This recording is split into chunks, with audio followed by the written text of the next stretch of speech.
What is your biggest high school regret? Dear reader, please drop your own high school regret stories as you listen to this video. My biggest regret was giving a shit about what those people thought of me. This is why I was never interested in traveling back to go to a high school reunion. So pointless. My high school class organizes a yearly reunion, 6 months before they start discussing it in their effing WhatsApp group. They added me, and I quit.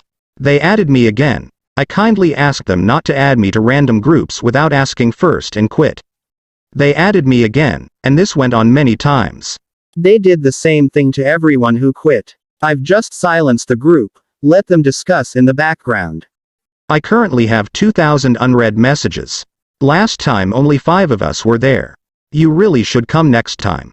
If you planned a reunion for 3 months and only the organizers came, ask yourself why. Not being more confident. My inner voice talked me out of a lot of things that would have made my teenage years more rewarding and productive.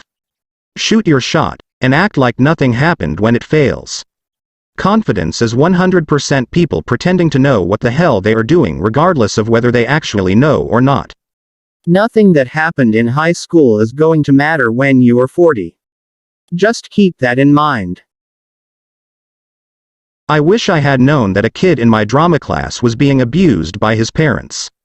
I wish I could have offered him help and gotten him out of that house before he killed himself. Not understanding that it was just temporary. The toxic behavior of other students, the bullying, the fake friends, and the stresses imagined. In the end, it was 4 years of my life and I let it impact me more than I ever should have. I should have talked to more people. You kind of go through assuming other people don't want to talk to you. Little do you know they think the same thing? I wish I was just nicer and more open to everyone. Not caring about college/my grades.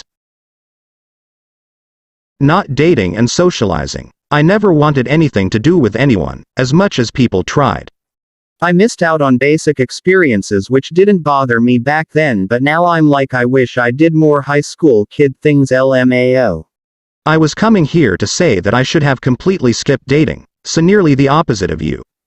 Dating in high school was horrible, emotionally destructive stuff. Not finishing school and dropping out. Although, I had no direct action or any parental care at the time and was depressed. I did get my GED and I'm in my final year of getting a bachelor's in computer science. Not bad for a high school dropout. Not realizing what a hottie I was. My self-esteem was awful back then. I had quite a few girls who mentioned years later that they had crushes on me. I was either A, oblivious or B, way too shy. I still think it's weird that dudes just approach girls and ask for dates, and I've been out of school for almost 30 years. 3 arrests was maybe a bit much in hindsight. No regrets on my part, but I sure hated every second I was there. Watching PPL get picked on and being too shy to call out bitchy PPL. One of my favorite memories from high school was that during the last few days of my junior year, year 11, a really quiet kid politely called out one of the biggest and most popular bullies, also a junior, on his shit. It must have struck a nerve, or resonated just right, because by the time our senior year started he had not only stopped picking others, but he would actively de-escalate any of the bullyings he found out about. He even rallied the class to elect a classmate with developmental disabilities, who he previously had picked on horrendously, as prom king. I haven't seen the reformed bully since graduation over a decade ago, but our prom king works at a local restaurant and to this day it's one of his most cherished memories. I write all this to say, speaking out has the potential to make a difference for someone. That said, it's scary, even as a whole-ass adult, but it's the right thing to do. I really wish I'd just gone with the flow and lived in the moment a bit more instead of overthinking things to the point where I ended up self-sabotaging. Haha. I may have accidentally turned down a girl I had a massive crush on in high school. I'd liked her for years and had convinced myself she was the one I was going to end up with, marry, etc. Turns out she probably liked me too. For a while her brother would literally walk past me at school and yell, "My sister likes you." But I just assumed he was trolling me or something. Well, one day we were on the train home after school, and her friends suddenly and mysteriously disappeared into another carriage, leaving us alone together. She asked, "Hey, I was wondering, do you have a crush on me?" As she leaned in hopefully for my answer. How did I react to this situation? I started rummaging through my school backpack pretending I was looking for something and changed the subject to some dumb thing that my brother did on the weekend. She leaned back in her seat and looked visibly disappointed. Now why did I do this, you ask? Partly because I was nervous and had no idea how to handle the situation, but also because I kept hearing adults talk about how unlikely relationships were to last if they started at that age, so I told myself we weren't ready yet. I was going to wait 4 to 5 more years until we'd left school before I made my move because then it would last, I told myself. Of course, I waited so long that she eventually lost interest and we drifted away. Yeah, teenage me had some pretty strange ideas about love and relationships. Falling in with an unhealthy friend group.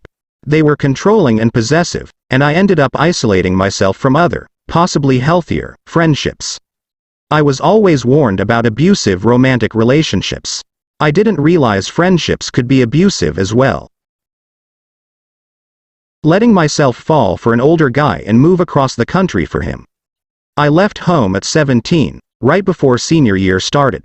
After I finally came to my senses and left him, I realized that he groomed me from the very beginning. When we first met I was 15 and he was 22. His goal was to isolate me from my friends, family, and anything important to me. I missed out on so much in those years. I was stuck in BFE, Michigan. It changed the entire trajectory of my life. Whenever I see someone post something in the vein of, "That 23-year-old isn't with you 'cause you're mature for your age," I just want to reach out and hug every teenager out there and tell them they are enough all on their own and there's so much better out there anyway. Spending so much time obsessing over not having a relationship.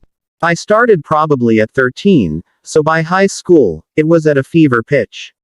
I felt like everyone around me was dating, falling in love, and having sex. In retrospect, I realize how much of that was an exaggeration and outright lying.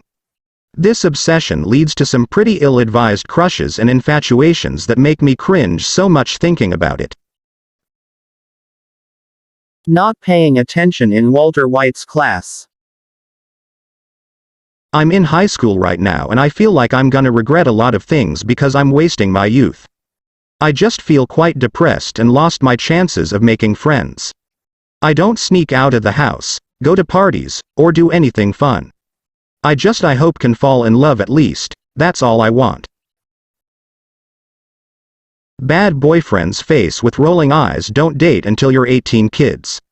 Focus on school, seriously it will only lead to embarrassing moments.